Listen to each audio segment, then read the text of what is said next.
So can you tell me a bit about governance in Haiti these days? Bon, et il y a effectivement un grand effort qui se fait au niveau de la gouvernance en Haïti, avec la mise en place d'institutions de contrôle et le renforcement d'autres institutions existantes.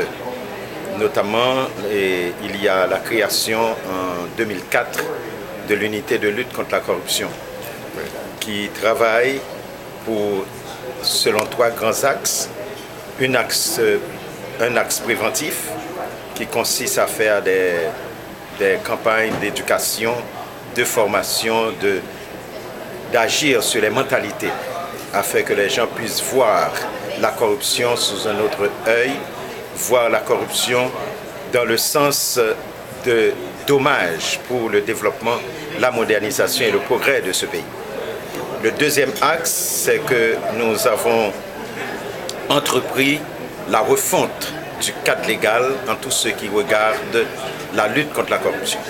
Notamment, nous avons présenté au Parlement la loi sur la déclaration de patrimoine des fonctionnaires publics, donc, qui sont en charge de la gestion des fonds de l'État. Donc, cette loi a été votée en 2008, février 2008, et depuis un an, nous sommes en train de la mettre en application, de façon à pouvoir détecter l'enrichissement illicite des fonctionnaires. Et ensuite, nous avons le troisième axe, ce sont les enquêtes que nous menons, les investigations sur les actes de corruption. Nous avons reçu pendant les 4 ans 48 dénonciations de la part de fonctionnaires, de syndicats contre des hauts fonctionnaires de l'État. Nous avons mené des enquêtes et nous avons transmis au procureur 12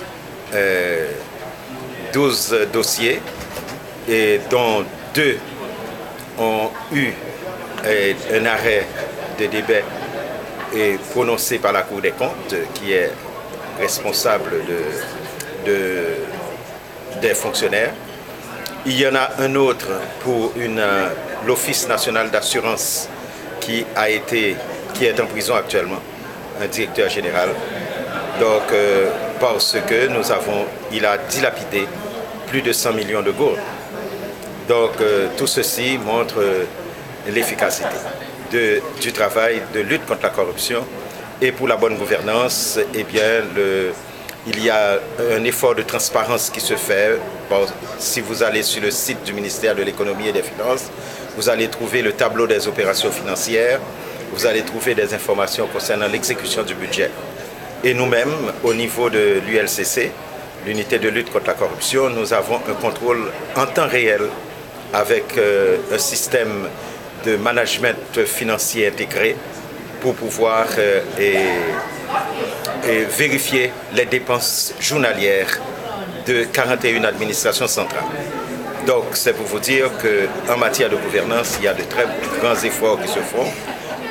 Au niveau de la justice, on a créé le Conseil supérieur de la magistrature de façon à rendre le pouvoir judiciaire autonome par rapport à l'exécutif et au législatif, pour que le pouvoir judiciaire soit vraiment indépendant pour accomplir sa tâche afin de casser l'impunité, car vous savez que l'impunité, c'est l'un des facteurs majeurs qui fait que la corruption continue à gangréner la vie des peuples et des États.